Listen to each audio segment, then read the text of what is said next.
talk with you our quiz about how he become fluent in English. What is your name, Mister? Okay, my name is Andi Ampajaya. Where are you studying now? I'm study right now at Universitas Maritim Raja Ali Haji. The program? My study program, English education. English education. Why you choose English education? I choose English education study program, yeah, because there are a lot of reasons.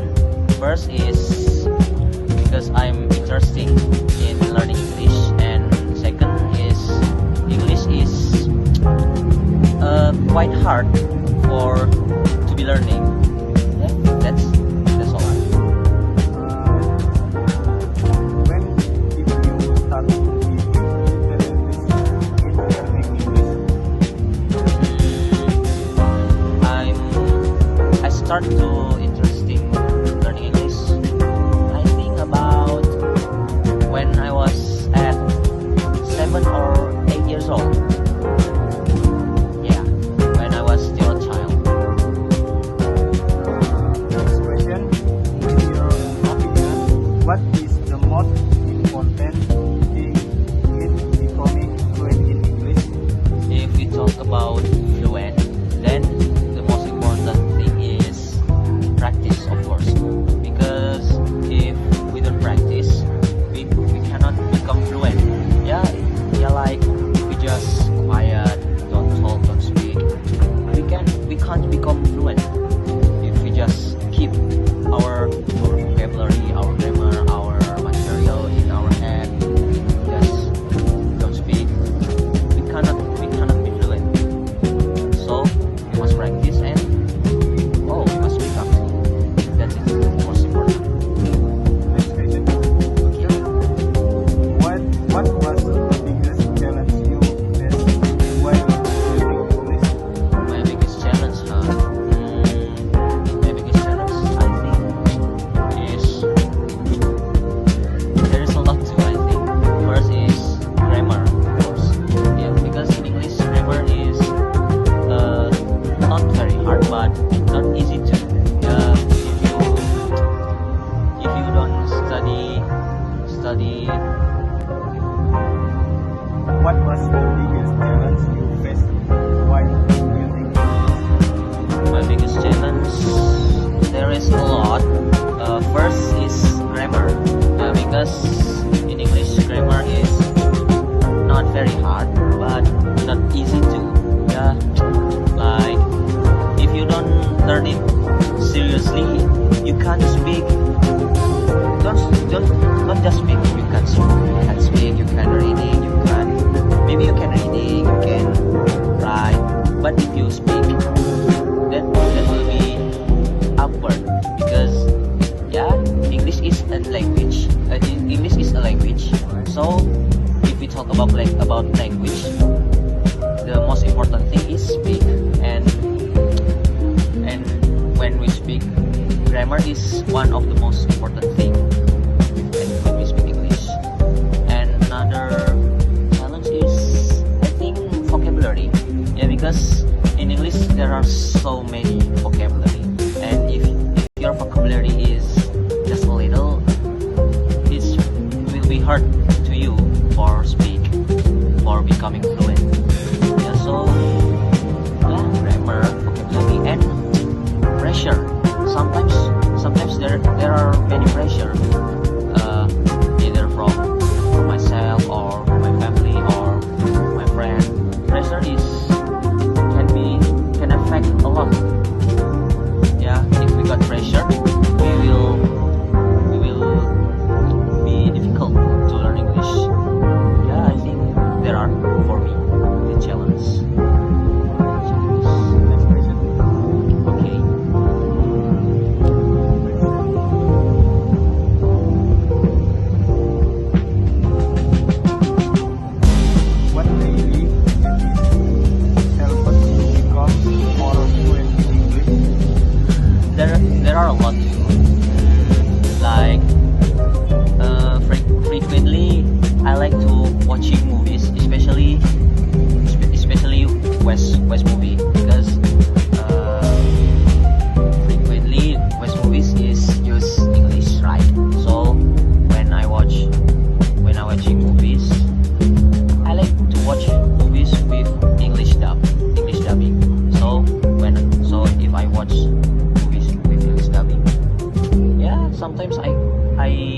I'm looking for hard vocabulary, and sometimes I wrote, or sometimes I save in my head, and later I'm looking what's the meaning or what is used for.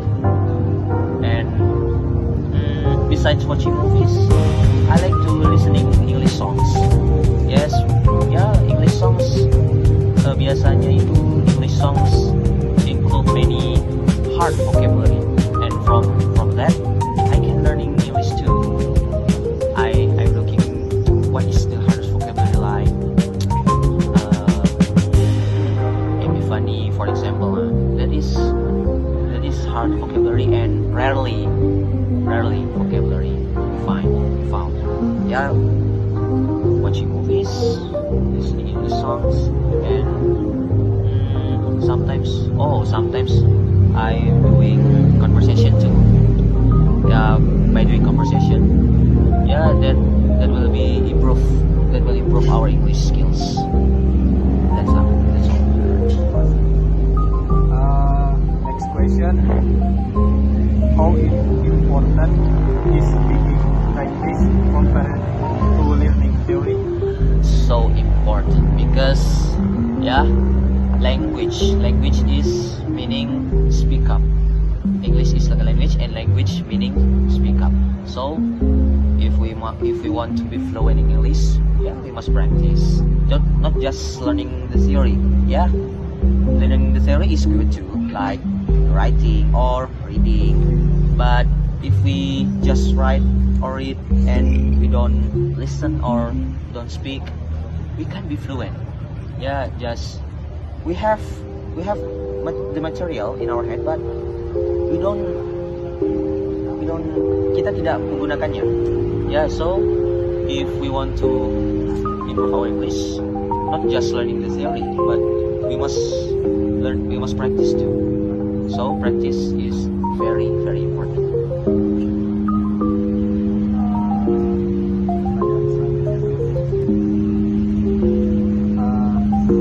Saya cuma minta tips paling sederhana tapi efektif buat pemula-pemula yang ingin belajar bahasa Inggris dengan lancar tapi mudah. Kalau bicara tips, yang pertama jelas berbanyak referensi belajar, nonton film bahasa Inggris, Harry Potter atau Marvel, film-film Marvel atau film-film lain, banyak nonton film bahasa Inggris. Nah, dari film-film bahasa Inggris itu kita nanti akan dapat banyak kosakata baru, kosakata sulit. Nah, itu harus kita pelajari juga. Selain kosakata kita bertambah, kita juga tahu bagaimana berbicara bahasa Inggris seperti bicara asli.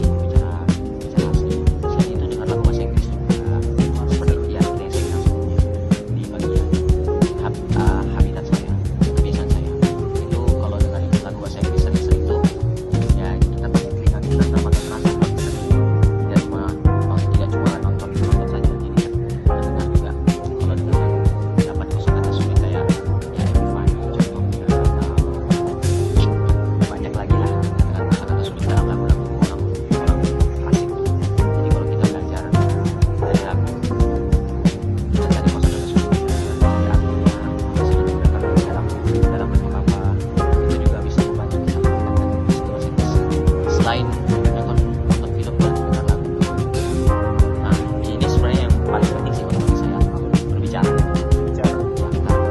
Tadi saya bilang juga, karena yang namanya bahasa Inggris itu kan sudah jelas bahasa. Jadi kalau berbicara bahasa tidak bisa kalau kita hanya diam diri, kita harus berbicara. Karena kalau kita cuma sekedar mendengar, sekedar membaca, atau sekedar menonton, menulis, atau mungkin mendengar, tapi berbicaranya kurang, susah kita meningkatkan skill berbahasa Inggris kita. Jadi salah satu aspek paling penting, dan mungkin bisa dibilang paling penting, kita harus berbanyak berbicara.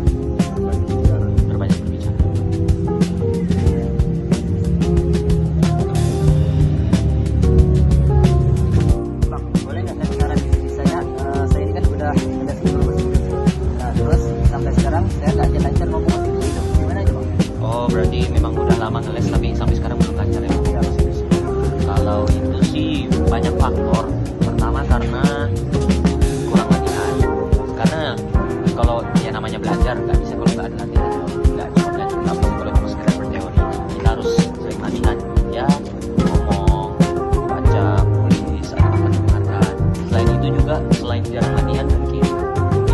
bilang masih dulu masih menganggap remeh bahasa Inggris. Kayak udahlah, entah menganggap remeh seperti udahlah bahasa Inggris itu nggak penting, ngapain aku belajar ini dengan serius, atau mungkin apa menganggap remeh kayak udahlah bahasa Inggris susah.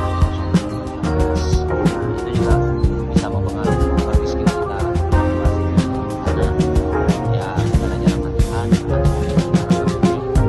nanti bakal masuk ke diri kita yang bahasa Inggris. Makanya walaupun udah ngeles bertahun-tahun, tapi kalau udah lama atau oke lah mungkin ada sering, tapi kalau kita juga masih menganggap remeh bahasa Inggris itu kayak susah, jadinya nggak bisa meningkatkan skill kita, susah. Ini ada nanya nih bang, pesan terakhir. Kalau pesan terakhir buat pendengar yang masih takut mulai belajar bahasa Inggris tuh apa bang? Pesan terakhir ya. Kalau dari saya sih pesan terakhirnya itu teruslah berbicara. Karena walaupun kita udah belajar teori sebanyak apapun, dari vocabulary, belajar grammar, belajar tenses, tapi kalau kita hanya menyimpan berbagai ilmu itu di kepala dan tidak kita keluarkan dengan berbicara, sulit kita mau lancar berbahasa Inggris. Ya, lihat saja orang-orang asing di luar sana.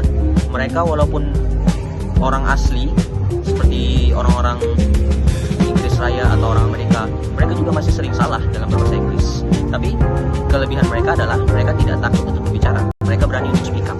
Jadi tips dari saya, saran dari saya, jangan takut, jangan ragu, cukup berbicara saja. Walaupun grammar kamu salah, walaupun tenses kamu masih kurang tepat, atau vocabulary kamu masih sedikit, atau mungkin cara kamu intonasi kamu masih kurang, masih jelek, tidak apa-apa, berbicara saja. Dengan sering kamu berbicara,